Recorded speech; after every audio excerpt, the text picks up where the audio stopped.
A good underdog story is always fun, but there's nothing wrong with the two unquestioned best teams in the nation squaring off, and that's what we have here tonight. We welcome in Kevin Harvick. Kevin, it's a short 3-month off season. What do you do during that period to get yourself ready for another go at a championship? Why is this happening right now? We'll show you.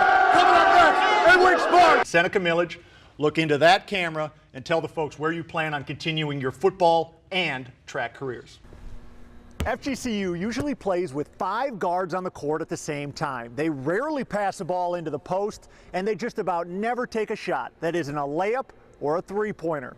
Shots from this area, the mid-range, pretty much never happen. They view them as a low percentage shot. The Eagles need dribble drives to be successful. That leads to layups and kickouts for 3. They don't simply come down and try to dribble past the defender that's locked in on them. First, they need to get the defense off balance. They do that by passing and cutting and screening. To create the kind of shots we want, we have to have 5 people working together, moving to create shots. And what I say the most is just move or screen or just getting kids to keep working and moving and making them guard some actions. As the defense chases players around and tries to work through the screens, the Eagles can usually find a time to strike. When they see a player closing out off balance, they dribble past them. If another defender helps, they pass it out. If not, they drive all the way to the hoop. Coach Mesko teaches his players to always be ready to shoot. If for no other reason, it might lead the defense to lunge out at you, at which time you can dribble past them. The Eagles will try and do these things against a tough and physical Florida State defense tomorrow. In Tallahassee, I'm Bill Halter, Wink Sports. If the Buccaneers can make the playoffs this season, not even win a game, but just make the playoffs, it will be a success. I think even the most ardent Bucs fan would agree with that. If you want to make the playoffs, though, you need to win home games against the Rams. The Tampa defense allowed a long touchdown its first time out, but got it back on LA's second possession. Quan Alexander steps in front of the Case Keenum attempt, 38 yards to pay dirt, but Roberto Aguayo missed the extra point. He also missed a field goal later on. Bucs up 13-10 in the second quarter. Tight end Austin Safarian-Jenkins was released on Friday after being arrested for DUI. Well, Jameis Winston still has Cameron Brate to throw to. 20-10, Brate had 2 TDs. It's looking good for the home team, but the Rams cashed in a turnover for a touchdown right before the half. They scored again in the third to take a lead, and then Winston stripped Ethan Westbrook 77 yards the other way, and the Bucs are now down 11. The deficit was 37-32 when lightning struck, emptied the stands. It was an hour delay. Finally, they were back to action, and Tampa has a chance here trying to complete the comeback, and Winston drove them down to the 15-yard line, but they didn't manage the clock very well and couldn't punch it in. Bucs lose 37-32. The lesson our team needs to learn is that every week's a battle. I mean, it doesn't matter who the other team is, and our culture is not where it needs to be.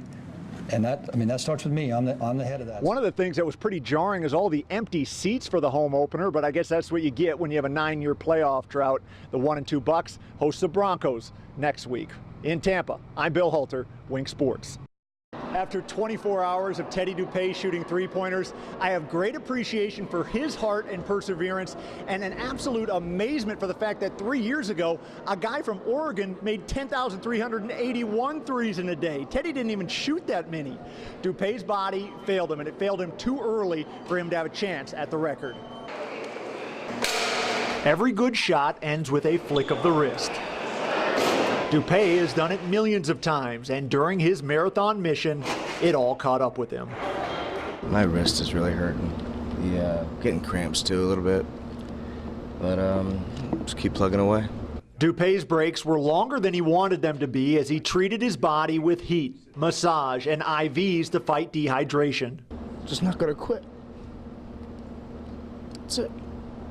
As the sun rose again, so did Dupay's spirits as he refocused on why he was doing it. Suffering through this sends a good message. You know, a lot of kids are going through tough stuff, a lot tougher than having to shoot and putting your body through, pretty excruciating circumstances. At the end, an exhaustive grunt for every heave. In the last couple of hours, the goal was to make it to 5,000. In the final minutes, Dupay reached that milestone.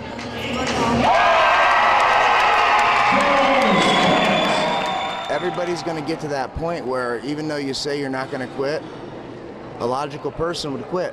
And that's where being, unlogical and just sticking to your guns. You're never going to win when you quit. Despite a rough stretch in the middle of the night and the fact that he had to change his form to deal with the pain, Dupay still managed to make 66% of his shots. That's an incredible mark from the NBA three-point line. This event raised $50,000. In Tampa, I'm Bill Halter, Wink Sports.